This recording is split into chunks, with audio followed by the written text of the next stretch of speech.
Hello everyone, hope you are doing well. আজকে হচ্ছে আমি ভিডিওটা তৈরি করতেছি অস্ট্রেলিয়ার কোন একটা স্ট্রিট থেকে। সো হোপ সো আপনারা অনেকেই হচ্ছে অস্ট্রেলিয়ায় আসতে চান বা এই জায়গায় হচ্ছে স্টাডি রিলেটেড বা অ্যাটলিস্ট একবার হইলেও ভিজিট করতে চান।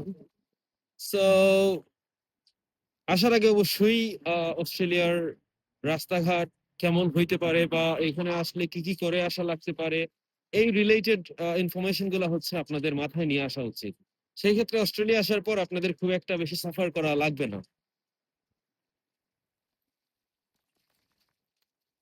সো আমি এখন আছি হচ্ছে চ্যাসলিং স্ট্রিট। এটা হচ্ছে সিডনির একটা সুন্দর রাস্তা বলা চলে। মেইন রোড থেকে হচ্ছে আমি আহ বামে মোড় নিয়ে হচ্ছে ছোট রাস্তায় ঢুকলাম।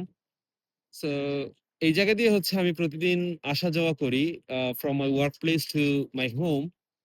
And it's take around 15 to 16 minutes.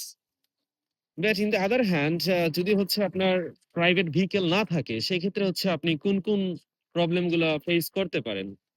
যদি হচ্ছে আপনার প্রাইভেট ভেহিকেল না থাকে, লাইক আপনি কার ড্রাইভ করতে পারেন না বা হচ্ছে আপনার লাইসেন্স নাই, সেক্ষেত্রে হচ্ছে আপনাকে পাবলিক ট্রান্সপোর্ট গুলো ইউজ করা লাগবে। বাট একটা জিনিস কি, অস্ট্রেলিয়ায় পাবলিক ট্রান্সপোর্ট ইউজ করতে গেলে সেটা হচ্ছে আসলে খুব সময় সাপেক্ষ।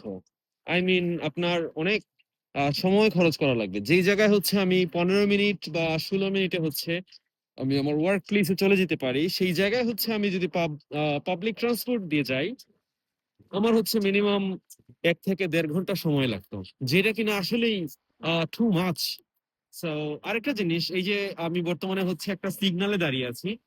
অস্ট্রেলিয়া হচ্ছে আপনাকে অবশ্যই অবশ্যই অবশ্যই সিগন্যাল মেনটেন করা লাগবে। ইহা হচ্ছে আপনার জন্য ওয়ান কাইন্ড অফ ফরজ।